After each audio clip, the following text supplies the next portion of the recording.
It was the 24th of November, 1326. The morning sun offered little warmth to the crowded marketplace of Hereford, England, where a sea of spectators had gathered, their breath forming pale clouds in the chilled air. The square was overflowing, nobles wrapped in fur-lined cloaks, stern clergymen clutching rosaries, weathered peasants with hardened faces, merchants and children all jostling for space. The air buzzed with anticipation and morbid curiosity.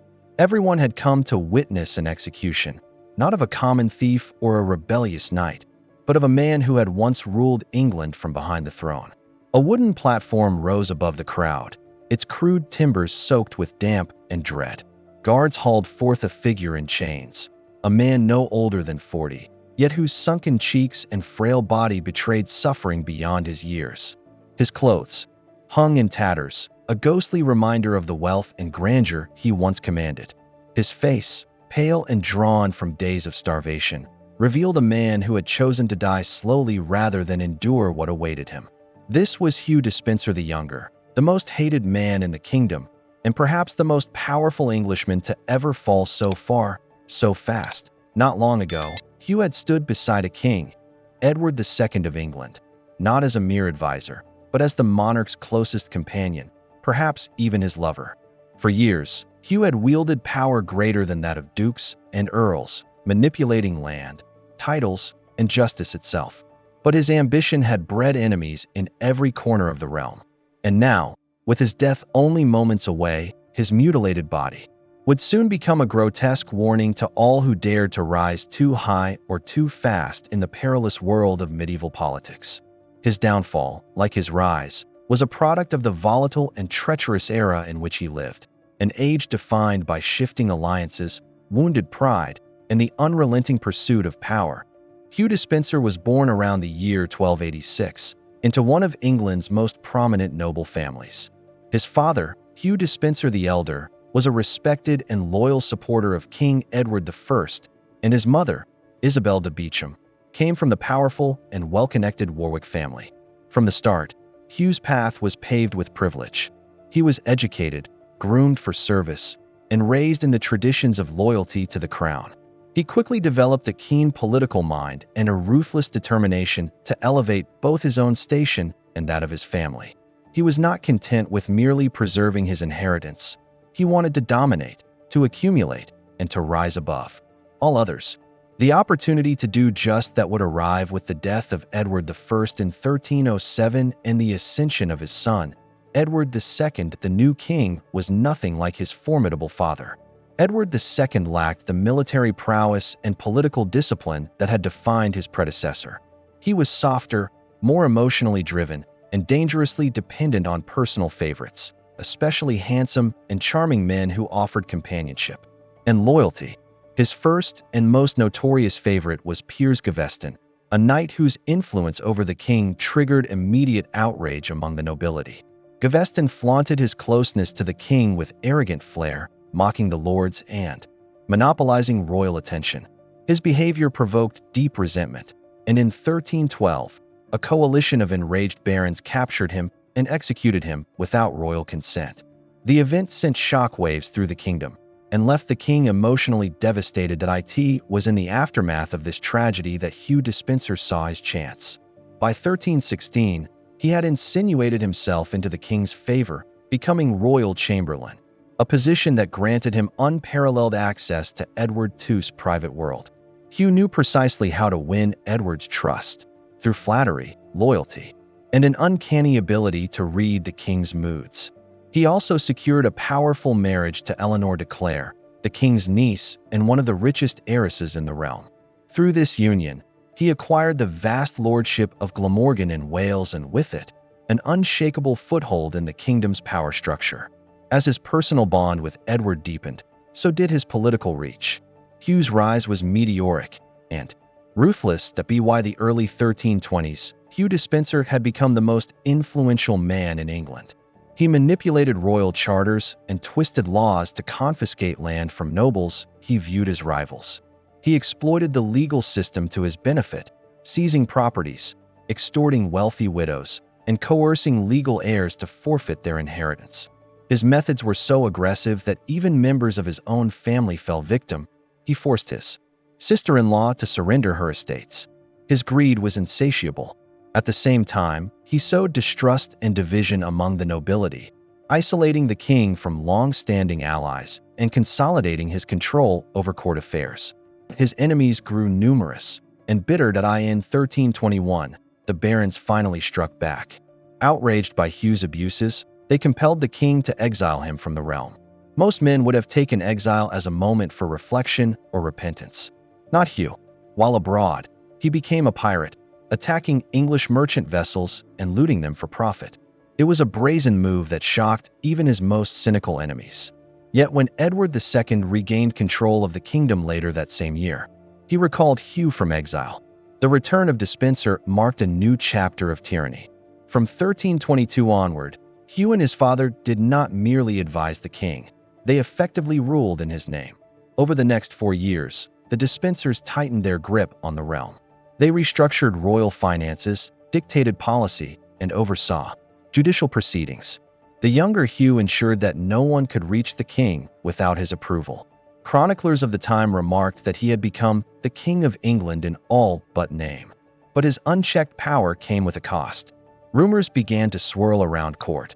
Whispers that Hugh and Edward II shared more than friendship.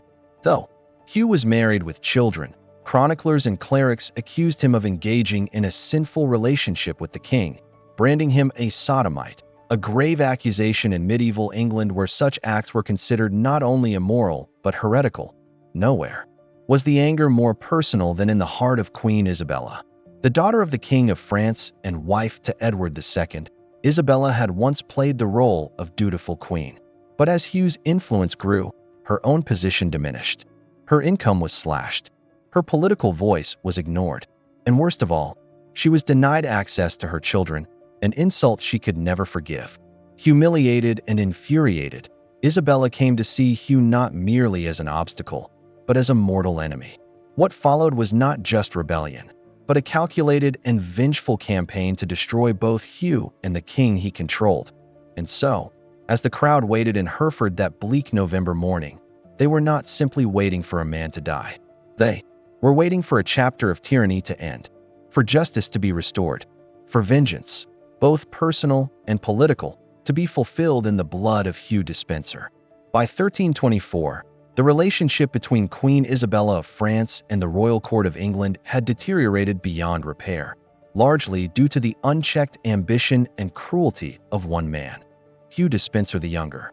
As King Edward II's closest advisor and favorite, Despenser wielded more power than any nobleman should have, and he used it ruthlessly. That year, in a move that shocked even his critics, he seized the lands belonging to the Queen herself, an act that was both politically audacious and deeply personal. Isabella's property was stripped away without remorse, and members of her household were arrested. But it did not end there. In a final act of humiliation, the children she had borne to the king were forcibly taken from her care and handed over to Despenser's wife. The queen, once a figure of reverence and respect, was now reduced to a powerless figurehead, isolated, dishonored, and seething with resentment. That resentment festered, turning into a quiet, burning hatred. And when Isabella was sent to France in 1325 to negotiate a peace treaty with her native country, she saw her chance to act. She had no intention of returning to England or resuming her submissive role beside a king who had allowed her degradation. In France, Isabella's life changed forever when she met Roger Mortimer, a powerful baron who had once opposed the Despenser regime but had been imprisoned in the Tower of London for his defiance. Mortimer had escaped to the continent and now, in exile, found in Isabella a kindred spirit, someone equally wronged by the court and equally hungry for vengeance. Their relationship swiftly turned both romantic and strategic. United by love and hatred, Isabella and Mortimer forged a plan that would shake the foundations of the English monarchy. They would raise an army, invade England, and overthrow Edward II, and with him, the Despensers. By September 1326, the invasion began. Though they brought with them only a modest force of foreign mercenaries, the strength of Isabella and Mortimer's cause did not lie in numbers. It lay in the profound discontent that had spread across England after years of misrule. What caught the king and the Despensers off guard was the sheer speed with which the English nobility rallied to the invading force. Decades of favoritism, extortion, land seizures, and public shaming had turned many barons and nobles against the crown. The invasion became a flood. Cities opened their gates. Armies defected. Support for Edward II collapsed like a structure hollowed out by rot. Faced with the sudden disintegration of their authority, Edward II and the Despensers fled westward, hoping to regroup in the heartlands where the king's loyalists still held some power. With them, they carried a significant portion of the royal treasury, perhaps thinking that gold might buy them survival where loyalty no longer could. But their flight was chaotic, disorganized, and doomed. They were separated during their escape. Hugh Despenser the Elder was captured in the port city of Bristol. His captors wasted no time dispensing justice. On October 27, 1326, he was hanged while still wearing his armor, a final insult, stripping him of any honor traditionally afforded a knight. After his death, his body was beheaded, quartered, and discarded like waste. Dogs were said to have fed on his remains. It was a gruesome, ignoble end for a man who had once stood proudly beside the throne. Meanwhile, Edward II and Hugh Despenser the Younger pressed on through the rough terrain of Wales, evading capture as best they could. But their escape was little more than a death march. Most of their followers deserted them. Loyal nobles melted away. The people turned their backs. They were no longer a royal procession, but fugitives. Finally, near the town of Neath, their luck ran out. Both men were taken into custody. Edward II, the King of England, was now a prisoner of his own kingdom. In the months that followed, he would be forced to abdicate the throne in favor of his 14-year-old son, Edward III, ushering in a new era, but one tainted with betrayal, intrigue, and blood. Hugh Despenser the Younger, however, faced a fate even darker than his father's. Captured, humiliated, and fully aware of the hatred that surrounded him, Despenser attempted to take his own life. He tried to starve himself to death, hoping perhaps to rob his enemies of the spectacle they so clearly desired. But his attempt failed. He was kept alive for one reason only: to suffer. On November 24, 1326, he was brought to trial before a tribunal composed of his most vengeful enemies, Roger Mortimer, Queen Isabella, and the very barons he had once extorted, imprisoned, and dispossessed. Though the proceedings were clothed in legal formality, there was never any question of the outcome. The charges were long and detailed: treason, embezzlement, abuse of power, and moral corruption, among others. The trial was less about justice and more about public reckoning. It was a ritual of punishment, an exorcism of a decade's worth of fury. He was found guilty, as everyone knew he would be. But even in the sentencing, his enemies sought something greater than death. They wanted destruction, public, painful, and unforgettable. Despenser was led to the market square of Hereford. Thousands gathered to watch. Among them were the orchestrators of his downfall, Isabella and Mortimer. There not only to witness the execution, but to revel in it.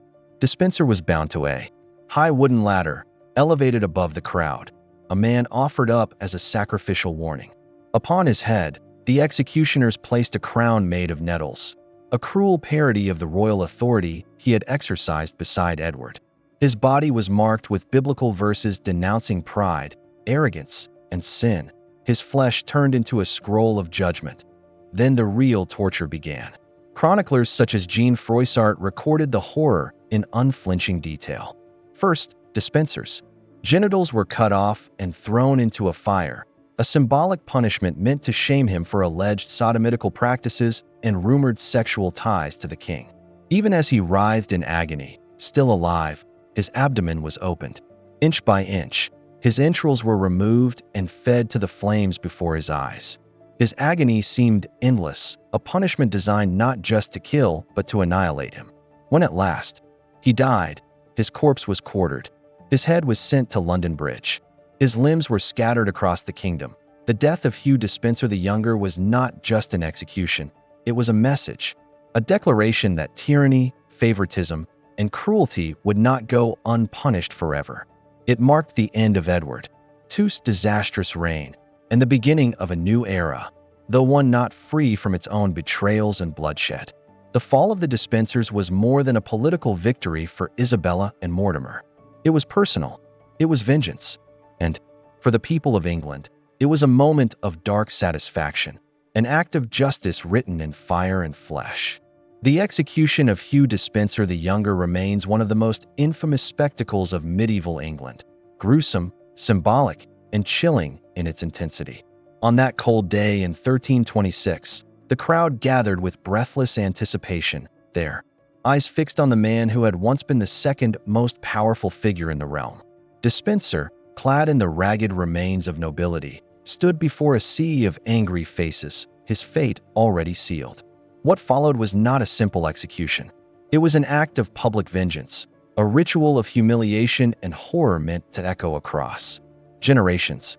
As the torturers began their gruesome work, Hugh released a sound so unnatural, so filled with agony and despair, that those present would remember it for the rest of their lives. It was described as a howl, inhuman, piercing, like the cry of a soul being torn from the flesh. The crowd, rather than recoiling, roared with a grim satisfaction. They had come for justice, and in their eyes, they were finally receiving it. But death did not come quickly for Despenser. It was slow, methodical, and orchestrated for maximum pain and spectacle. He was tied to a ladder and hoisted in front of the baying mob. There, in full view, his genitals were severed, an act not just of punishment, but of symbolic castration. The message was unmistakable. This man, accused of corrupting the king and defiling the kingdom, would be stripped of his masculinity, his dignity, and his legacy. His entrails were torn from his body and burned before his very eyes as he drifted in and out of consciousness. It was only after this prolonged agony that he was finally hanged. But even in death, peace was denied to him. His corpse was then beheaded and quartered, each limb sent to different parts of the kingdom as a warning. His severed head was mounted on a spike at the gates of London, a grotesque totem of what happens when ambition and corruption are allowed to fester at the heart of power. This public mutilation was not just vengeance, it was performance. It was carefully crafted political theater, designed to restore a sense of order and moral clarity to a kingdom that had been plunged into chaos by Despenser's insatiable greed and the perceived moral failings of King Edward II. The violence inflicted upon Hugh's body was more than physical, it was symbolic. By dismembering him, by castrating and burning him, the crown and its rebellious nobles were purging the nation of a poison. Despenser had been accused of many things: extortion, abuse of power, tyranny. But the most whispered accusation, and perhaps the most damning in the eyes of the medieval public, was that he had engaged in a sexual relationship with the king. In a society where sexuality and politics were tightly bound by rigid moral codes, this alleged transgression was seen not only as a personal sin, but as a national contamination. His punishment was designed not just to kill the man, but to obliterate everything he represented. 4 years after his death, in 1330, his wife, Eleanor de Clare, was granted permission to recover what little remained of her husband. What she received, however, was not a body, but fragments, a head, a single femur, and a few splintered bones. The rest had been scattered, devoured by time, and desecrated by politics. She buried the remains on the family estate in Gloucestershire, a quiet and sorrowful act that stood in stark contrast to the public horror of his death. It was a burial without closure, a funeral for a man already erased from the national memory. Once, Hugh Despenser had walked beside kings, had commanded armies, and had reshaped the destiny of a nation. But in the end, he was reduced to a collection of bones, buried in silence, remembered only in whispers. The tragedy of Hugh's demise is deeply entangled with the downfall of Edward II, the king who had elevated him.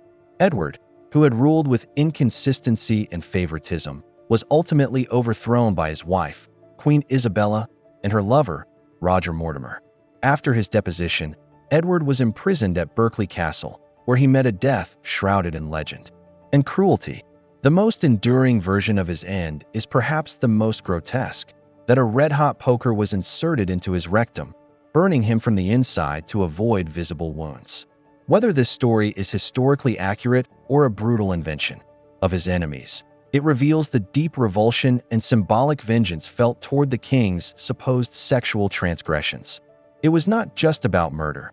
It was about erasing the man through the same act that had supposedly corrupted the throne. Together, Edward and Hugh became cautionary tales for generations. The chronicles of the time painted Edward as a weak ruler, too easily swayed by emotion and affection, while Hugh was demonized as a heartless manipulator who clawed his way to power through ruthless ambition and unspeakable intimacy with the king.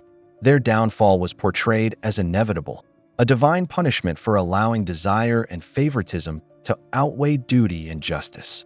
For centuries, this narrative went unchallenged, repeated by chroniclers and historians alike, often laced with homophobic overtones and moralistic judgment. They were not seen as complex men, but as archetypes, the feeble monarch and the sinister courtier. However, modern historians have begun to re-examine this tale through a more balanced lens. Hugh Despenser was undoubtedly a man of towering ambition and cruelty. He seized lands from widows, used the justice system to enrich himself, and silenced his enemies with threats and violence. But the charges of sodomy and moral corruption leveled against him and Edward II may have been as political as they were personal. In the volatile world of medieval politics, such accusations were potent weapons, used to destroy reputations, justify coups, and solidify power. Whether Hugh and Edward's relationship was romantic or not, the perception of intimacy between them was enough to bring about their ruin. In this sense, they were both victims of a system where power was never secure and where enemies could twist love, or even the suggestion of it, into a death sentence to Hugh's execution. Therefore, stands not just as a punishment for his crimes, but as a reflection of the anxieties of his time.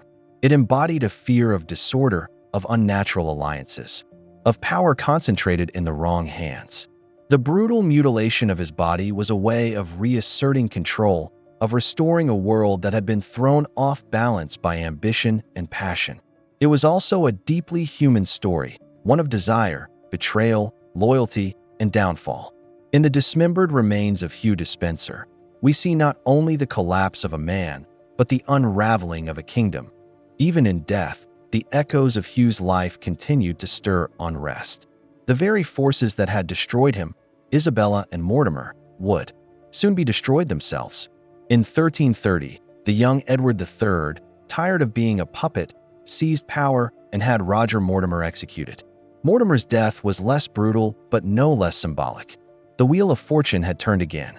In this violent cycle, every rise was temporary, and every alliance could become a betrayal. The lesson was clear. In the world of kings and courtiers, no power was absolute, and no loyalty unbreakable. 7 centuries have passed, but the legacy of Hugh Despenser endures.